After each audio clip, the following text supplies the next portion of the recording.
Assalamualaikum warahmatullahi wabarakatuh.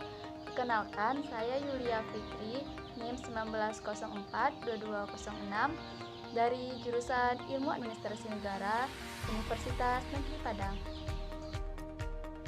Oke, selamat datang pada mata kuliah Manajemen Sumber Daya Manusia. Kali ini saya akan membahas mengenai perencanaan sumber daya manusia. Nah, yang mencakup analisis kebutuhan sumber daya manusia, faktor-faktor yang digunakan dalam melakukan analisis kebutuhan sumber daya manusia, dan formasi sumber daya manusia. Nah, selanjutnya kita masuk dalam pengertian perencanaan sumber daya manusia. Menurut pendapat Arthur W. Serwen dan George W. Bolander, dalam Hadari Nawari mengatakan bahwa perencanaan sumber daya manusia adalah proses mengantisipasi dan membuat ketentuan untuk mengatur arus gerakan tenaga kerja ke dalam dan di luar organisasi. Sementara menurut Gesner, perencanaan sumber daya manusia merupakan perencanaan yang bertujuan untuk meningkatkan dan mempertahankan kemampuan organisasi dalam mencapai tujuan melalui strategi pengembangan kontribusi kerjanya di masa depan. Nah, sekarang kita masuk tentang analisis kebutuhan sumber daya manusia. Kebutuhan organisasi atau perusahaan akan sumber daya manusia di masa datang merupakan salah satu titik sentral dari fungsi perencanaan sumber daya manusia. Sehingga perusahaan butuh melakukan analisis kebutuhan sumber daya manusia sebagai teknik peramalan untuk memenuhi permintaan dan penawaran sumber daya manusia yang efektif bagi organisasi atau perusahaan. Analisis kebutuhan sumber daya manusia meliputi 1. Optimalisasi sistem manajemen informasi utamanya tentang data karyawan. Yang kedua, manfaat sumber daya manusia semaksimal mungkin. Yang ketiga, pengembangan sistem perencanaan sumber daya manusia dengan efektif dan efisien. Yang keempat, mengkoordinasikan fungsi-fungsi manajemen secara optimal. Yang kelima, mampu membuat perkiraan kebutuhan sumber daya manusia dengan yang lebih akurat dan cermat. Nah, sekarang kita masuk pada faktor-faktor yang digunakan dalam melakukan analisis kebutuhan sumber daya manusia. Yang pertama, faktor eksternal.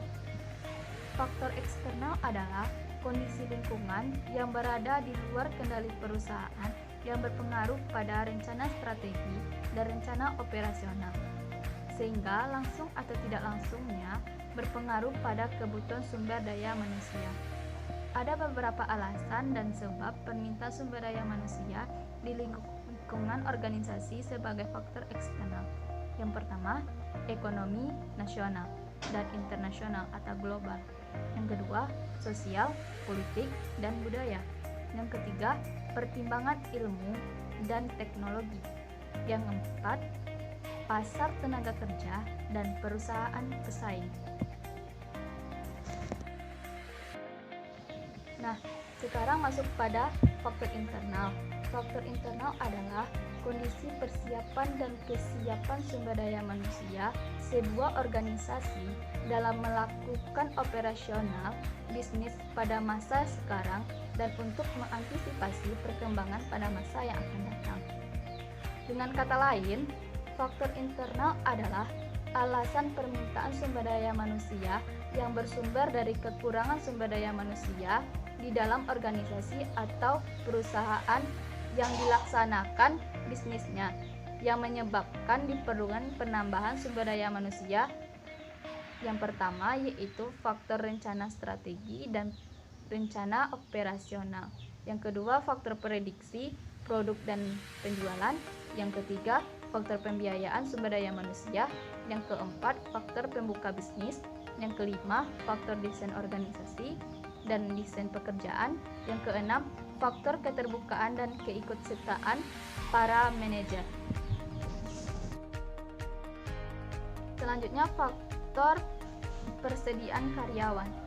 Faktor ini adalah kondisi tenaga kerja sumber daya manusia yang memiliki perusahaan sekarang dan prediksinya di masa datang yang berpengaruh pada permintaan tenaga kerja baru.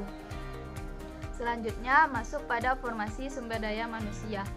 Rencana sumber daya manusia merupakan dasar bagi penyusunan program kerja yang menangani sumber daya manusia dalam organisasi. Formasi adalah jumlah dan susunan pangkat pegawai negeri sipil yang diperlukan dalam suatu satuan organisasi publik untuk mampu melaksanakan tugas pokok dalam jangka waktu tertentu.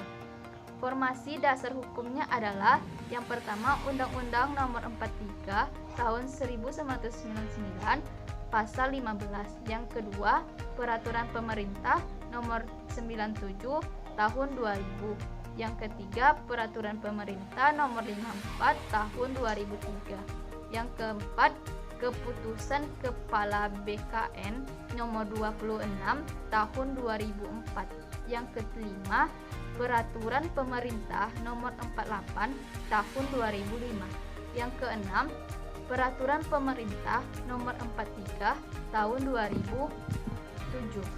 Nah, sekian dulu pemaparan materi dari saya. Saya ucapkan terima kasih.